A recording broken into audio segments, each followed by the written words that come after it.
Hi, y'all. Megan here from Romance by the Book with the lovely Marielle. Oh, And this is week 2 for January's book of the month. And we are reading Forever Your Rogue by Erin Langston. So fun. so fun. We're part two right now. So Yes. chapter is 10 through 10 through 18. 18. Mhm. And this is where they discover like smooching and pants feelings. I'm Yes. like, oh man. It's been a week at the country house, and Nate is having had he has had an erotic dream about Cora, but he kind of writes it off as like proximity to a beautiful woman, like no big deal, fine, fine, fine, everything's fine. I mean, he's trying to write it off. He's Yeah. very much like, I mean, whatever. Never mind that he's like obsessed with like her perfume and how it's like he's like, I know He can't put one his of finger those on it. smells. I can't pinpoint the rest of them. I'm like, oh my goodness. I guess no So, yeah. self-respecting romance No. hero or heroine can get away with not knowing the exact Right. He must combination figure it of out. smells. So Cora comes downstairs in a rose-colored dress for the Strawberry Festival, and for some reason, Nate calling it pale pink makes her go upstairs to change. And he's like, "Wait, no, it's fine." And she's like, "No, I can't." And she like goes upstairs to change, and he's like, "Oh God." And even Leo at one She point is like, "Shh, shh, shh." Like he's like, does not listen. And so then they're waiting. did not wear a pale pink dress to whatever. But Yeah. she does come back down with a dress that he is like, oh no, that is the color that I dreamt like her nipples were. So I was like, oh, Well, and it's like, oh. and in a way, that's probably the reason why he like was picking on it a little bit. And then she just like, no. And she ends up coming down in like off white or something, which he's like, I don't point out that the Pale Strawberry pink. Festival It's another pale pink, but it's she's like it's I forgot what color she said it was, but rose. he says it's the color that I in my dream, that's the color Right. that her nipples were, and it was like a rose. But he doesn't really see a big difference, but also he's like, Not going to say anything this time. no And problem. so yeah, it's he learned his lesson from that. So he has been teaching Leo to play cards, which they have to, This is a band activity with the like people who are in the house right now with of course, the them. Carletons, yeah. And so they come in the room and he has to like put the cards away quickly, which he does. And then Mrs. Not Carleton even the announces, vicar, it's the vicar's wife, but still. yes, but still, and they're honestly the worst. So Mrs. Carleton says they're going to look at the rectory for ideas about the renovation they're doing on theirs, and they're going to meet them later at the festival. So they leave, and Cora comes down. And she sees that her son is still holding one card, or he's like sitting on it or something. He like hit it under, Yeah. and she's flips out because she's like, "That is so dangerous. Can you imagine what they would do? Like, we're trying to win here. I can't have you undermining me, basically. Like, this is scary." And He's so teaching him mathematics with he, cards, that's so what he said. He's like, he's learning his numbers, and she's like, no. So it's sort of funny because he's like very nonplussed about the whole thing, but she is very like, no, you can't do this. Like, do not do this again. moment he does think, and I think also say to Cora, like, you are the countess here. Like, Right, you're a viscountess. Yeah, why are you acting like you're the one who has the you're in charge status? here. Why Yeah, are they in here in your house treating you badly and you're letting dictating them? to you what you can do. Yeah. Yeah. So they're at the festival. It's a success. As they're walking around, he's telling Cora about like his dad and his brother and sort of like how he grew up.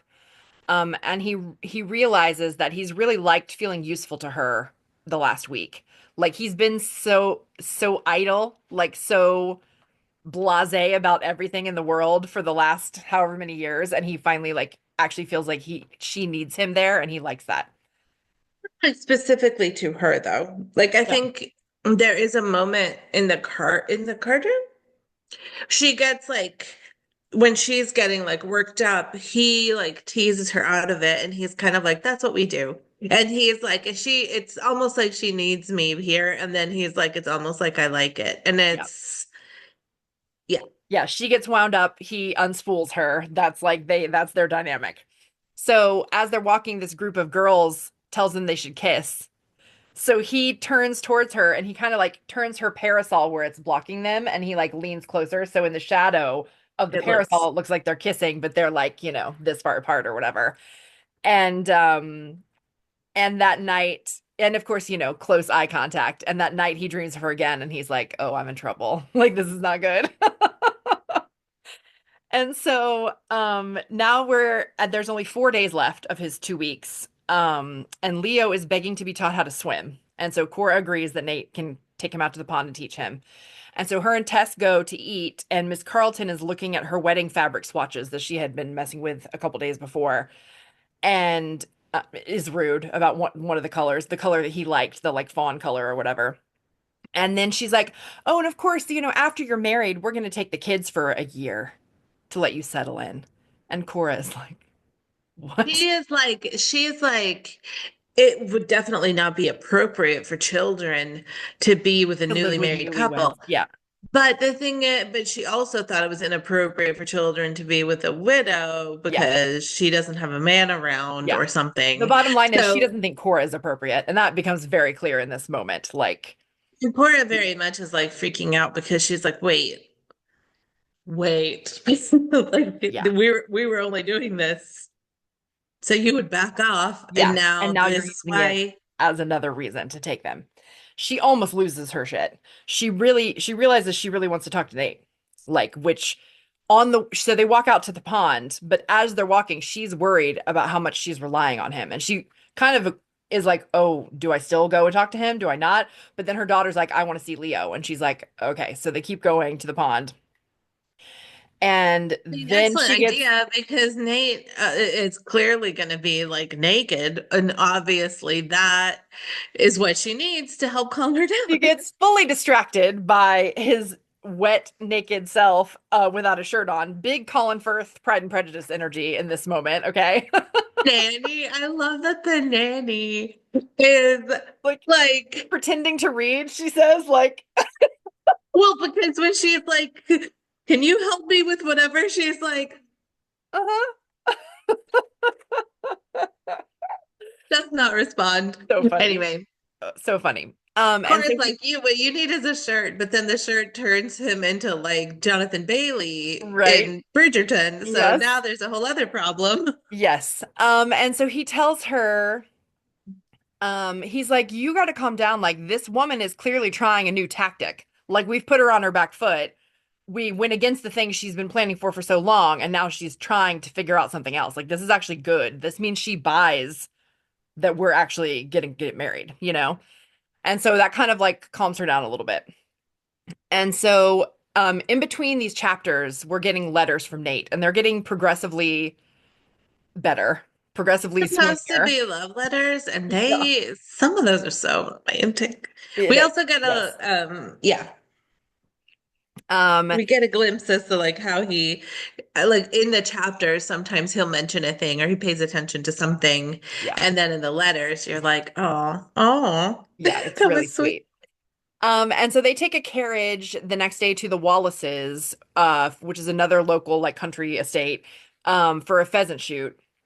Nate has still been dreaming about Cora. He's hesitant because he's supposed to leave the next day and he like isn't really sure what he's gonna do. He hasn't made any plans or anything. It's all like very It's up in the air. funny they have this whole conversation about how it's not like pheasant shooting season, Right. but they're like overrun with poultry, I guess, and so they're gonna go. Like the whole Thin plan the was to herd. like in the herd, Yeah, and then they were like, oh well, we'll make a party of it. right. So they So invite like in the people. carriage, Leo is like, "So what is a pheasant shoot or whatever?" And Leo is trying to like be delicate about telling him about it because Leo's like an animal lover and he doesn't want to like upset him. And he mentions Or so he doesn't necessarily want to be like, it's when we murder all the birds. right, Like exactly. it's But he does mention the hunting dogs, which excites Leo but terrifies poor little Tess, who is apparently very scared of dogs. Cora doesn't know why. Like nothing's ever happened that she knows of. It's just all of a sudden she is like scared he's of like, dogs. no, thank you to dogs immediately. Um, and so they get there. The ladies kind of abscond with Cora, and the men go out shooting. You should say that they promised her that it's like it's fine, like you're not going to have to be around the dogs. Right. Like, no big deal. They won't come near you. They'll be with us on the pheasant hunt. Like, we're fine. So the men finish and as they're walking back to the house, they're like commenting about what Nate might be getting out of marrying Cora.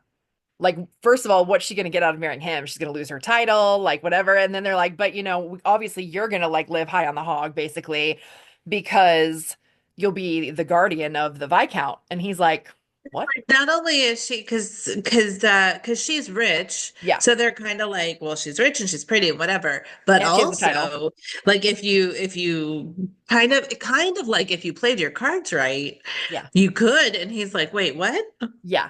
And Like, this perplexes him is because he's it like, I thought illegal? the whole point was that guardians weren't allowed to inherit. That's like what makes it safe, like that they won't take advantage of them or whatever. But apparently, uh, if you're willing to be sneaky and fudge around on numbers, you can pull out, money and use it for things that are not strictly for your Kind of charge. like if you're the trustee, you can pull out money Yeah. saying that you're using it for whatever reason that's Yeah. legit, but you can do whatever you want with it. Right. And it was And kind of nobody's like as checking long on as you, the money's basically. back, they're like you could invest it, you could do as long as Yeah. you put it back by the time he's four. Right. So So by the by time the he time turns he's the age to take care of it 18, himself. Yeah. And so it sort of twings something in his brain. He's like, that's interesting. Like, I didn't even know that was a thing. So that's something to like think about later, right? because Cora does not have access to the earldom's like fiduciary Right. activities. She is the guardian of nurture. Right. And so, but the Carletons do. They do have money, access to the money. And so yeah, this definitely puts a light bulb on for him and he's like, I'm gonna look into that later, basically. And then he sees the dogs headed toward the The garden, children. which is where the kids are. And he sees it about to happen, and he hears Tess yell, no. And he's like, I felt like I could hear her over like The other kid that was everything else. excited and Mhm. yeah. And he I guess he had asked the guy a couple times, like, why are you letting the dogs go over there? Like, you should call the dogs. And the guy's like, oh, they're fine, they're gentle with the kids, whatever. And he's like, no, my little girl's afraid of dogs. And he takes off running. And he like jumps over a hedge and is like running to her, and she sees him and she runs to him. And it is like the sweetest, most like dad moment in the world. And he is very like choked up about it. And he He turns, looks up and there's Cora, and she has a look on her face that he's like, I know what that is, but I'm not going to identify I'm not it. gonna name it, but like I bet I have the same look right now because like that was scary as hell. So, and it's funny because he says to himself, like, I knew she was fine. Like, I wasn't scared because I thought something would happen to her, but like she was scared. And that made me scared. Like, I didn't want that to be happening, like, and yeah, And it was a promise, like sad he was moment. like, we told her she was safe, and Yeah, now she's scared, and I can't, so that was really sweet. it was. And so, back at home, everybody's in bed. Cora is playing the piano poorly due to her small hands. She's only trying to play like the one side. And Nate comes in and he's like, here, I'll play the other part. So he like scoots his chair up next to her bench and they're like each playing on one side. And they're kind of talking and she tells him a little bit about her marriage and how sad she was at first when she realized it wasn't going to be like everything that she hoped for as a girl. Like they weren't going to ever fall in love. There was not going to be anything between them, basically. And then it made her hard. Like she made it so it didn't hurt her anymore, and then nothing hurt her anymore. Um, and he's like, you could try something different. Like you don't have to keep doing the same thing. Yeah. And of course, that's scary stuff. Um, And so they're getting sort of progressively closer as they're sitting on this bench and they kiss. And it's a good kiss. It is a good kiss. Um, and then he kind of backs off and he's like, okay, good night. And she's like, wait, what? Like she thought it was going somewhere. And he was like, no, it was a kiss. Um, and in the morning, Took that as like everyone's in trouble, run away. Like yeah, it like, was. wait, is this good? Is this not good? Let's not find out. I'm leaving. So in the morning, he's reading a letter. from his brother, which is like so pleased with him and so pleased about the engagement. And he wants Nate to Guess come we should back to say that London. Tabby had sent a letter that was like, I know my job was to like get the Gossip rumor mill. mill going. However, I'm not even having to say anything because everyone else is real interested in this story. Yes, And absolutely. so I obviously his brother has Yeah. also heard Well, and tales. it, well, you don't, I don't think they talk about it because this is in Nate's POV, but like you find out later that I guess the letter that he sent to his brother was so like impassioned, so like that his brother fully bought it. Like he was like, "Oh, you're serious. Like, holy shit. Okay, great. Like this is awesome. Like you're gonna marry Cora. We love Cora. Like this is wonderful." And so, and he and Nate is like, doesn't really like he's surprised that his brother is all gung ho because he didn't think the letter was all that like convincing, I guess, or whatever, but clearly he was wrong. So I think that, well, Nate sent that when he was still fully convinced that he was faking. yes, for sure. Even though Even from though, the moment he saw her, he was like, wait, what are the exact colors swirling in her eyes? Like yes, he's never he's gone been already and he doesn't even know. uninterested, but he was like, definitely this is a ruse Definitely, for this is a sure. ruse. Hey, no, lying to my brother. Yeah. So, his brother wants him to come back to London so they can talk about the finances because he wants to make sure that's all in order before they get married. So he's supposed to leave tonight, but his valet points out he's made no plans. He has not told him anything to do about packing or what, or what, and he doesn't want to. And so he decides he doesn't want to go. So he goes to find Cora in the stables. She's been on a ride. Um, she kind of calls the kiss a mistake because he's leaving. And he's like, "No, it wasn't a mistake. Like, I want to do it again," basically. And she's like, "Oh my God, no, you're right, it wasn't. Like I was trying to be like, stoic about it or whatever. And like I want to do it again too." So they make I'm out. trying to be so reasonable here. Yes, exactly. So they make out. It starts raining. So they run to the hunting cabin, the one that he was originally supposed to stay in. Um, and she's like worked herself all up with anxiety along with passion. And she's like, "Okay, just this once before you go, like I need to know," basically. And he asks her like, "How do you want it to be?" And she's like, "Slow, I want to remember it." And so they have sex. They are magic together. It's very emotional. The longing between them just like finally blowing up, surprise of how they're feeling while it's happening. Like it was good. Really Yeah. good. Also, like she said slow, but then she did it. She was like, but actually, anyway, Yeah. they were really sweet together. Well, and then he's like, don't tell me to go fast because I will, but like I want to remember this too. Like I want it to be slow." And so yeah, oh my God, it was beautiful. And so he's kind of having his own epiphany afterward. Like he's been looking for a purpose all this time in his life. Like that's why he's been so like lackadaisical because nothing like called to him. And now he realizes like Cora is his purpose and her Yeah. family is his purpose. And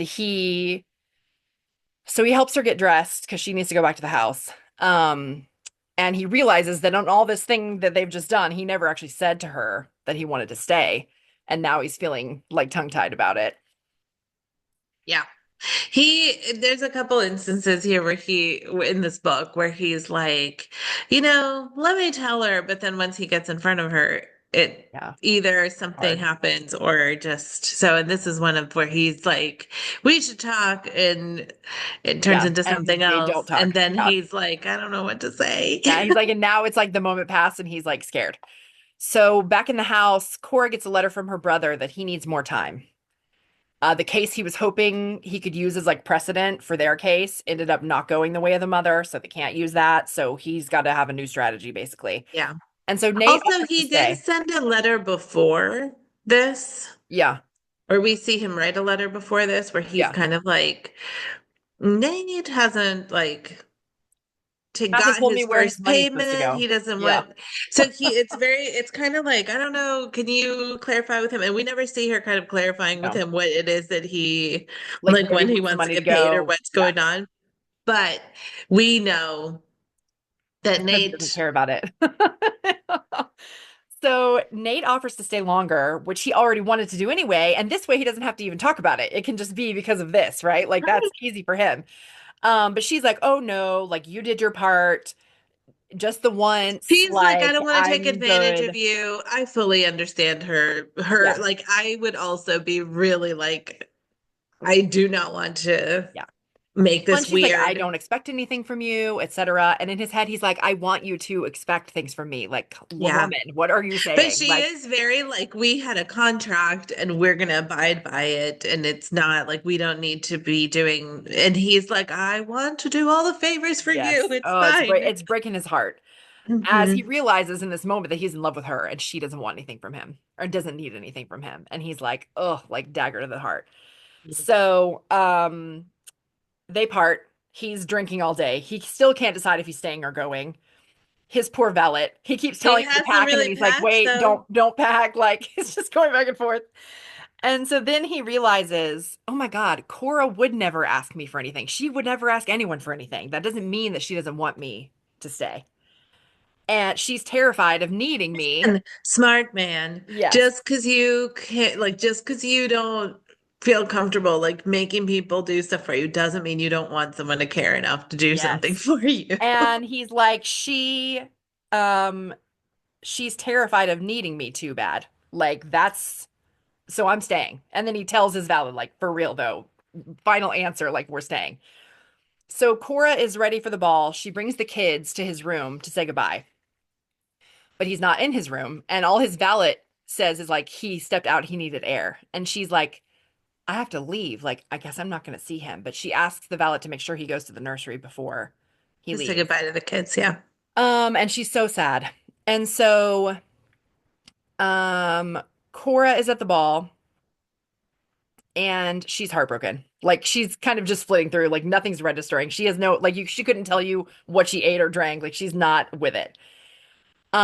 And then she It's runs sad into because she someone loves a unexpected. party and she's Yeah, so she's just like flitting through, like trying not to think about all the things that are making her sad. And she sees someone unexpected, which is Nate's sister-in-law and her two teenage daughters. daughters. Yeah. They are thrilled to see her. They're thrilled about the engagement. And they're like, where's Nate? And she's just like, And ooh, she's I don't like, know. "Oh, I think he's going home to talk to his brother, you know?" And right as this is happening, he walks in and he's like laser focused on her. And he walks up to her. It's hot. Everybody, the whole room is like, "Oh my God," like they're like seeing making eyes at each other from across the room. And as he gets to her, he realizes that it's his sister-in-law standing there. Like he did not even like register until he was over there, which Cora like is like, "Oh, he could only look at me like that's pretty great. I like that." So the sister-in-law is like, I love this. Right. Like, yes, please, go And so Wolf, are enjoy. the little like nieces are like, oh, Uncle Nate. Like Yes. And so, of course, he's everybody is surprised to very see happy them. He's about happy to this. see them, but he's like, nothing stopping him from this waltz. So, like, they go to dance. And he's like, I'm staying. She tries to like talk He did herself. explain to her, and we have seen him in action, and he does not like a ball. Yeah, no, he So hates it. the fact that he came was And really sweet. yeah, and And he's gonna then, stay. yeah, And so she's sort of trying to talk herself out of what is clearly about to happen between them. And he says, I wrote down the quote, which you also used in our graphic because it's fucking great. But he says, I'll let you do anything you want to me, Cora, but I will not permit you to regret me. And I was like, oh, yes, Nate. And then she says, then take me home and stay there. So, uh, they do. So Nate and Cora have been sneaking around for 3 days now. This time they're in the stables. It's nap time for the kids. It's hot. Later at dinner, they're like eye fucking each other across the table, and Mrs. Carleton is going on about her cousin with dropsy. It's like a whole like ridiculous scene. like I am such a sensitive person, and I feel so badly for her. Yes. Oh And my Mr. God, it's Carlton so doesn't. weird. Anyway, And so the ladies leave to go put the kids to bed, and Mr. Carleton asks Nate's help reading a line of text from his son because he's like, it's chicken scratch, you know, whatever. It's a ledger sheet for his renovations, and it's like for windows, and they seem kind of high priced. Carleton was like, "Oh, I thought that's more than I thought," and Nate also thinks like that seems like a lot for like a rectory. Like, what are we doing here? Um, He says like, oh, we're doing these renovations, and Nate is like, oh, well, good. It's nice that your parish yeah. like contributed enough so that you could do this. And he's like, oh, He's like those that sorry lot or whatever. Like, they yeah, never contribute anything. And no, then so Nate's kind of like, well, where's this money coming from? And then yeah, he sees the receipts and he's like, and it's expensive. yeah. He's like, this isn't just like And so, of course, we're that's pinging because in the back of his head refinishing has the been this thing about what they were saying about Guardians, skimming off the top, basically. And so he steals a couple of papers from the pile. The maid comes in, or one of the ladies' maids comes in with like dessert, and he's distracted, and Nate like takes a the couple piles and papers takes. and to investigate further later, basically. And he's like, I need to write to Gavin, Cora's brother, about my suspicions, because this could be like the thing that we've been waiting for. But he's like, First time they've been playing defense because they're over here acting like Cora is like inept and like she's yes, not fit to be raising these children. But actually, if they can prove that yes, they are not fit to have this position at they all, can't be trusted with the money, much then less the they children. well, if then they wouldn't be like that, they could overturn Yeah, their like position as guardians of right. the whatever the finances. Yes. Um, so it's like this is a This is real a big deal. solution. If it's true, it's a big deal. But he's like, should I tell Cora? And he's, debating it to himself. And he decides no, because he's like, she would flip out and confront them. And that would be a whole mess. Like, I need to find out for sure if this is true before I like bring it to her. And so he's going to write to her brother. And that's the She end is a of worry. She that is a fairy worry scene. wart. Like this is Oh, it 100%. has been fully established. So he Yes. is trying to figure out like the best way to do this. So like he doesn't want to get her hopes up, but also he doesn't want to make like the Carltons are still here, so it Right. doesn't need to be more And he doesn't want to stressful. tip them off that they know what they're doing. Yeah. So yeah, there is a bit of a crossroads here, and he has made a choice, and we're gonna see how that choice plays out next week. So Yep. come back. He is not keeping it a secret. He is like sending information to her brother. So Yes, that there's that. There's that. yes. Will it help? I guess we'll see. We'll find out. We'll see you next week. See you then.